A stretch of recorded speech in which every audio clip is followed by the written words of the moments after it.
부흥이라는 것과 같아요.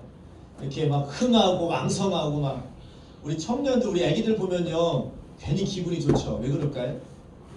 힘이 넘치잖아요. 막 이렇게 조금만 있어도 막 넘치 팔딱팔딱 뛰는 그런 느낌을 받지 않습니까? 그게 흥왕이에요. 여러분 마음 상태가 지금 그러고 있습니까? 우리가 하나님 앞에 나올 때마다 그런 힘을 받기를 주님의 이름으로 축복합니다. 2020년도에는 우리 참빛교회가 여러분 심령과 여러분 가정과 여러분 직장에 흥황하는 놀라운 역사가 일어나기를 주님의 이름으로 축복합니다. 아멘. 그것이 근데 그 흥황이라는 것이 부흥이라는 것이 사람들이 주변에서 내가 좀 돈이 많아지고 환경이 좋아지면 그렇게 되어질 것이다 이렇게 생각하는 사람들이 있는데요. 그게 아니고요. 우리가 보통 생각하기를 그런 것은요 우리 마음 먹기에 달려 있습니다. 근데 마음 먹는 게 어렵죠. 그리고 그것을 행하는 게 어렵습니다. 그런데 저 위에부터 하늘로부터는 성령의 힘으로 되어지는 줄 믿습니다. 예를 들면 내가 부흥해야지, 내가 힘내야지, 내가 마음대로 된다면 뭐가 문제예요? 그런데 힘을 내려고 해도 힘이 안 나. 내가 흥을 겨워도 이렇게 하려고 해도 힘이 안 나. 그렇게 날 수 있도록 할 수 있는 것이 우리에게 보여주시는 성령님이신 줄 믿습니다. 그래서 예수님께서도 제자들에게 첫 마디가 성령을 받으라 이거예요. 성령을 받으라. 예수님께서 십자가에 죽으시고 주위에 많은 사람들이 어떻게 하면은 잡을까? 어떻게 하면 핍박할까? 이런 상황 속에서 어떻게 흥이 나고 어떻게 힘이 나고 어떻게 그 사랑의 그 실천을 할 수 있겠습니까? 사람의 힘으로 안 되는 거죠. 그래서 예수님께서 제자들에게 첫 마디가 숨을 내쉬며 가라사대 성령을 받으라. 할렐루야. 아멘. 여러분 모두 성령 받기를 주님의 이름으로 축복합니다. 아멘. 성령 받은 사람은 어떻게 달라지느냐? 니고데모가 와서 물어볼 때에 예수님께서 이런 말씀하셨어요.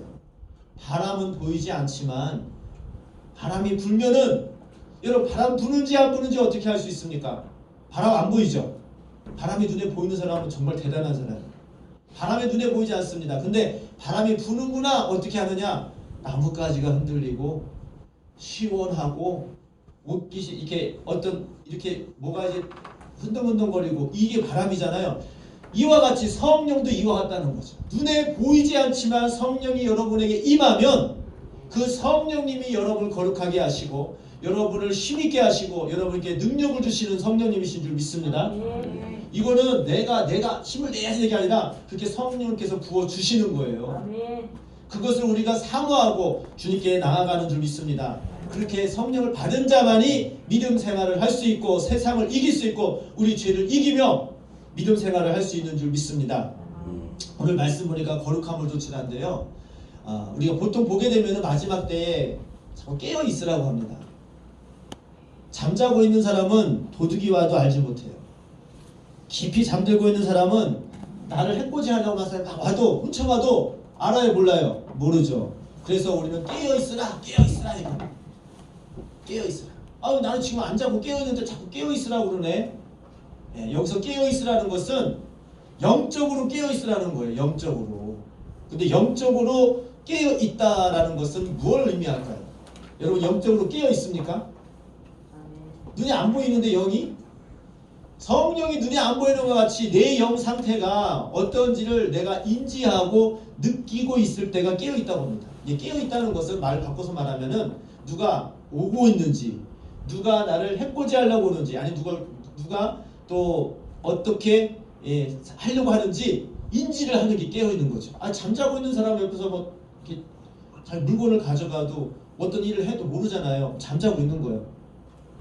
영적으로. 근데 영적으로 깨어있다는 것은 마귀가 지금 나를 지금 시험하고 있구나. 지금 성령님께서 지금 나를 지금 애타게 나를 회개하라고 지금 내가 촉구하시는구나. 그 말씀들이 들려지는 것이 깨어있는 거예요. 느낌과 생각과 의지가 있는 것이 깨어있는 겁니다. 여러분 영에 의지가 있습니까? 생각이 있습니까? 느낌이 있습니까? 여러분 예배를 드릴 때에 잠자고 있는 영과 그렇지 않은 영의 차이점을 제가 한번 말씀드리겠습니다. 예배를 드리는데 찬양을 해도 시큰둥해요. 말씀을 들어도 목사님께서 무슨 말씀 하시는구나. 듣고 별 감흥이 없어요. 회개하라는 말을 들어도 그래 회개해야지 하는 신용을 합니다. 이러면 잠자고 있는 거예요. 내 마음에 아무런 변동이 없는 거예요.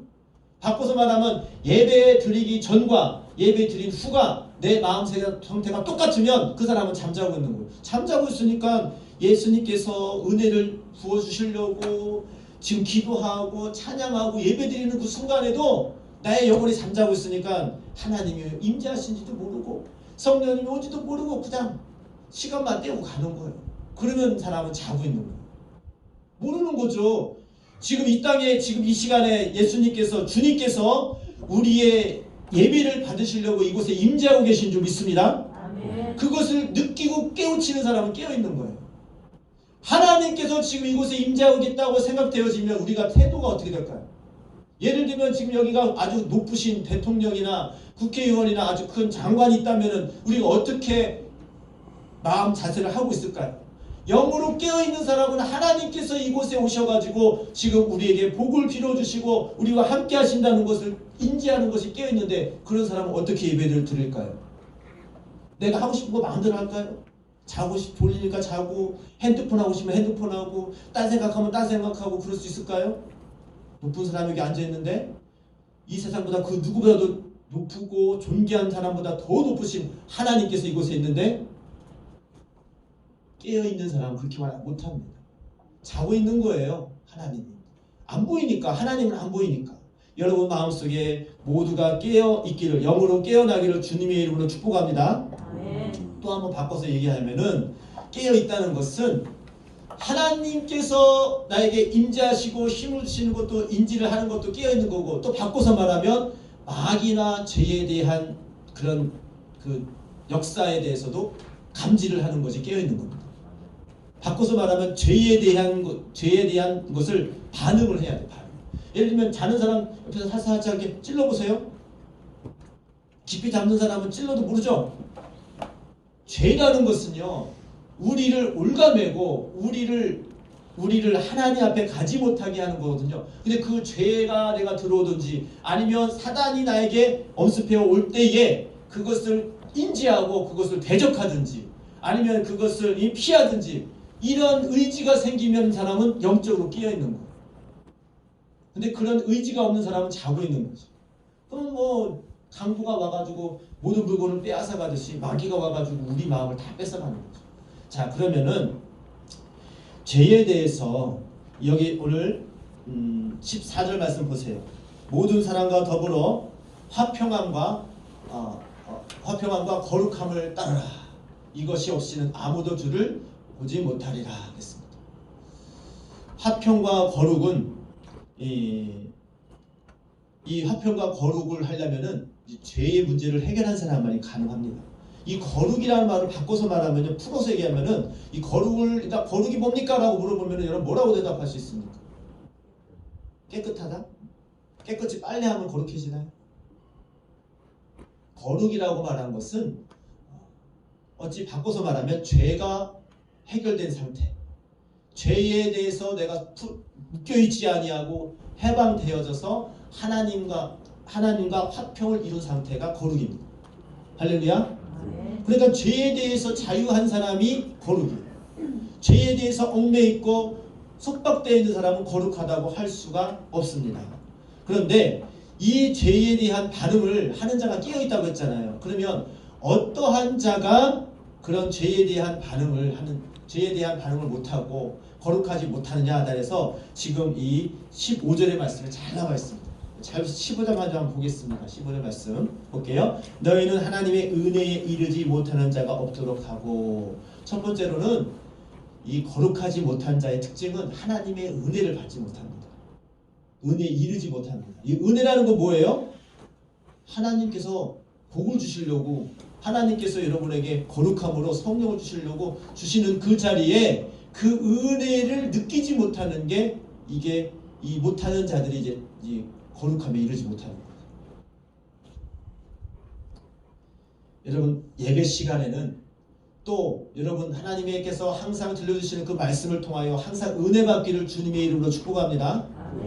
은혜를 받은 자는요 말 그대로 예를 들면은 저 사람이 나를 굉장히 죽을 자리에서 나를 살려줬어요. 그러면 그 사람에 대해서 어떻게 생각합니까? 굉장히 감사하고, 야, 내가 쉽게 이렇게 설명 드릴게요. 내가 물에 빠져 죽으려고 했는데 누가 나를 건져 살려줬어요. 아, 그러면 그 사람이 너무 감사하고, 또 그 앞으로 삶에 대해서 내가 정말로 이제는 거기 이제 빠지는 자리에 가지 아니하고 내가 조심해서 살아야겠다, 이런 마음 먹잖아요.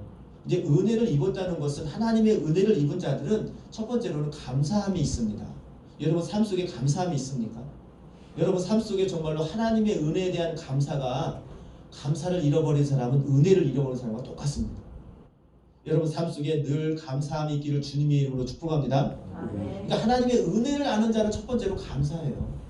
그러니까 거룩함을 이루지 못하는 게, 여기 첫 번째로는 은혜에 이르지 못한다고 했잖아요. 그러니까 은혜를 느끼지 못하니까 감사하지 못하는 거예요. 여러분 은혜를 느껴보세요. 감사하죠. 조그만 은혜에도.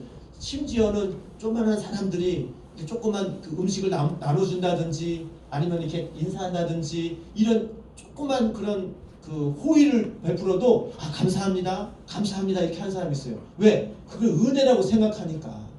은혜라고 생각하는 사람은 감사하겠어요. 은혜는 말 그대로 내가 거저받은 거예요. 내가 수고하지 않았음에도 불구하고 사랑을 받는 것이 은혜거든요.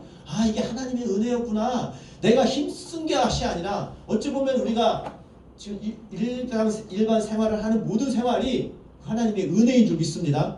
우리가 은혜라는 찬양을 보게 되면은 이 세상에 당연한 건 하나도 없어요. 쉽게 말하면 부모님이 나를 사랑하는 거 당연합니까? 부모님이 나를 사랑해요. 어찌 보면 당연하죠. 근데 부모님의 희생이 없이는 그 사랑이 돼. 부모님도 그 자녀를 사랑하려면 희생을 해야 되잖아요. 요즘에는 뭐 좀 약간 좀 세상이 어떻게 되는 건지 자녀를 버리는 또 그런 간혹가다 그런 부모님이 있지만, 바꿔서 말하면 또 이 자녀가 부모를 사랑하는 것이 당연합니까? 근데 당연한데 그러지 않은 경우가 있어요. 그러니까 사람들은 뭐냐면은 당연하니까 그게 은혜를 모르는 거예요. 부모님의 사랑도 당연한 게 아니고 부모님의 희생으로 말미암아 은혜에 감사해야 될 줄 믿습니다. 이게 은혜를 아는 자예요. 우리 어버이날 지키잖아요. 어버이날에 어버이 은혜를 부르잖아요. 하늘에 뭐 해도 갚을 수 없는 것이 어버이 은혜라고 하잖아요. 근데 그렇게 입을 말하는데 실질적으로 부모님께 그렇게 실질적으로 감사하면서 사는 사람이 얼마나 됩니까? 정말로 효도하고 부모님을 잘 섬기는 사람은 하나님의 이 부모님의 은혜를 아는 사람. 마찬가지로 하나님의 은혜를 아는 사람은 그 순간순간마다 하나님께 감사하게 되는 줄 믿습니다. 이런 사람들은 이 깨어있는, 그리고 거룩함을 쫓아가는 그런 삶의 사는 사람입니다. 근데 15절 말씀 보니까 하나님의 은혜에 이르지 못하는 자가 없도록 하고, 하나님의 은혜를 이루지 못하는 자, 바꿔서 말하면 하나님의 은혜를 받고도 그게 은혜가 은혜인지 모르는 사람이 있다는 거예요. 그런 사람들이 문제가 되어지는 것이죠. 배은망덕한 사람. 두 번째로는 뭡니까? 여기 이 죄에 대한 반응을 하지 못하는 사람들은 좀 이렇게 하나님의 은혜를, 첫 번째는 하나님의 은혜를 깨닫지 못하고, 두 번째는 쓴뿌리가 나서 괴롭게 하는 사람. 이 쓴뿌리가 뭡니까? 쓴뿌리. 여러분 쓴뿌리 먹어보셨습니까? 근데 이 쓴뿌리는요, 바꿔서 말하면 내 속에 있는 못된 습성. 여러분 못된 습성 있죠? 없는 사람 있습니까? 못된 습성이 내 속에 뿌리 박혀 있어. 아예 배어 있어. 그것이 나온다는 거예요. 하나님의 은혜를 받지 못하면 그 쓴뿌리가 내 속에서 튀어나온다는 거예요. 하나님의 은혜는 뭐냐면은 그 쓴뿌리를 덮을 만한 그런 사랑으로 덮고서 그것을 소위 말하면은 이기는 것이 하나님의 은혜예요. 사람은 다 어떻게 보면은 그런 얘기 하잖아요. 거기서 거기라고 합니다. 그 사람이 그 사람이라고 그래요. 알고 보면 그 사람에 대해서 더 분석하고 깊이 알면은 사람은 비슷하다는 거예요. 착함이나 뭐 또 악함이나 이런 것들이 근데 그것을 어느 정도 누르고 그것을 초월하고 또 그것을 통제하고 또 그것을 이겨내는 힘이 다른 것뿐이지 그 마음속에 쓴뿌리는 다 있어요. 그런데 하나님의 은혜에 이르지 못하면 쓴뿌리가 난다는 거죠. 여러분 쓴뿌리가 나면 어떻습니까? 그 쓴뿌리가 나면은 나도 그 써가지고 못 견디겠는데 내 추악함에 고집이 있죠. 자존심이 있죠. 또 아집이 있어가지고 그것을 내 속에 있는 거 그 갖춰보세요. 나도 괴롭지만 주위 있는 사람한테 엄청나게 괴로움을 줍니다. 괴로움을 줘요. 이게 두 번째 죄에 대하여서 반응을 할 때에 그것이 내가 잘못했구나 인지할 때 그것을 통제할 수 있어요. 세 번째로는 여기 보게 되면 쓴뿌리가 나서 많은 이들로 말미암아 더럽게 되지 않게 하며 많은 이로 말미암아 더럽게 되어진다. 이 죄는요 하나님의 은혜를 깨닫지 못하는 게 죄고요. 내 속에 있는 쓴뿌리가 나는 게 하는 것이 죄고요. 세 번째로는 내 마음과 많은 사람들을 더럽게 하는 것이 죄입니다.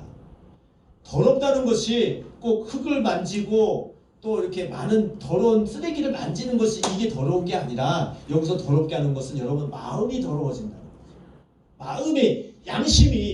마음이 좀 어쩌면 양심이라고 좀 이렇게 조금 이렇게 좀 표현할 수 있는데 그 양심이라든가 여러분 생각이라든가 모든 것들이 더럽게 바뀐다는 거예요.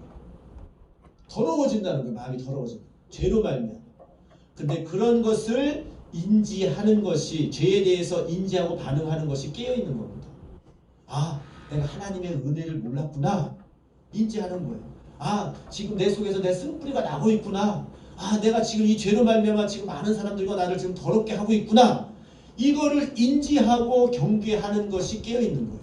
이게 죄에 대한 특성이 세 가지가 나온 거죠. 죄에 대한 특성이 첫 번째로 하나님의 은혜에 이르지 못하는 거, 쓴뿌리가 나는 거, 더럽게 하는 거. 이게 죄의 모습이요. 또 죄의 특성입니다. 죄를 지면 이 세 가지 현상이 나타나는 거예요. 근데 그것이 또 다른 모습으로 현저하게 나타나는 것이 16절 말씀. 음행하는 자와 혹 한 그릇 음식을 위하여 장자의 명분을 한 에서와 같이.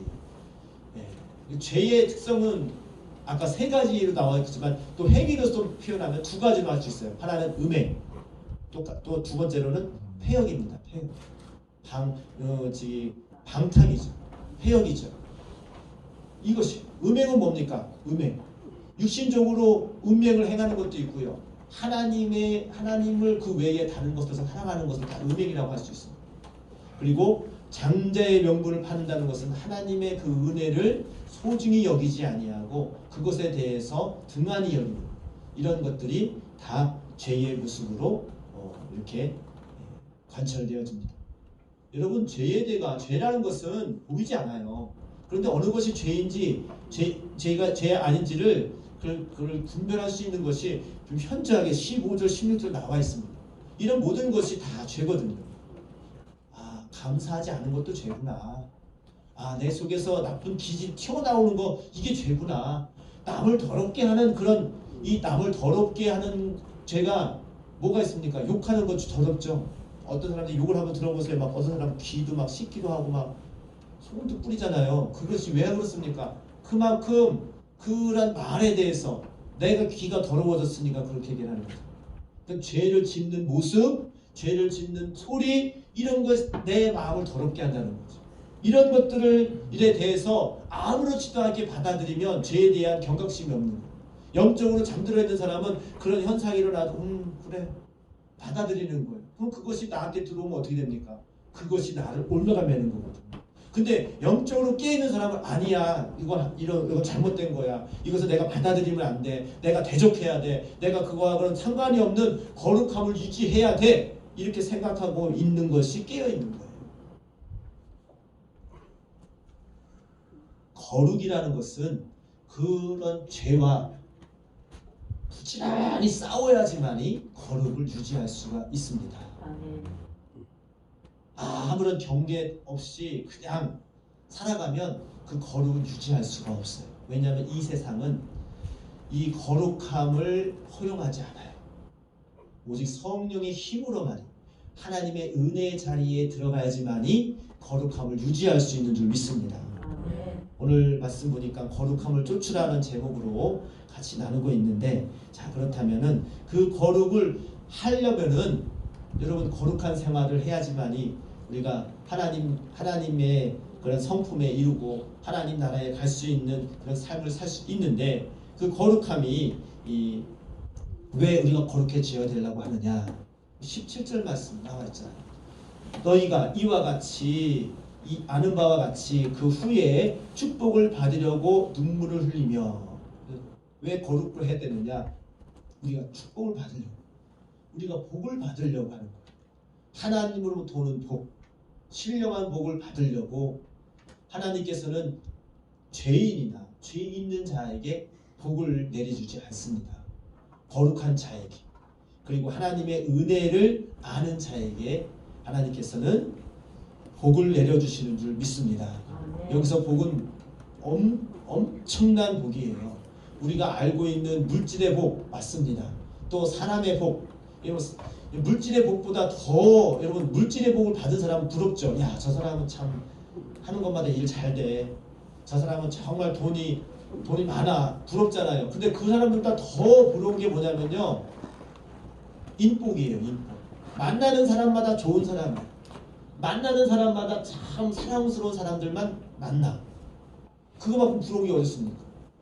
돈이 조금 부족해도, 삶이 조금 힘들어도 그 주위에 정말 좋은 사람이 만나게 되고, 또 서로 사랑해주는 사람 만나게 되고, 이게 얼마나 좋습니까? 이 인복이 정말 중요하거든요. 근데 어떤 사람은 만나는 사람마다 사기꾼을 만나요. 만나는 사람마다 지금 그런 이상한 중독자라든가. 여러분 주위의 친구들을 보세요. 친구들. 여러분 친구의 모습이 여러분의 모습과 거의 비슷합니다. 그 사람을 평가하고 싶으면 그의 친구를 보라라는 말이 있습니다.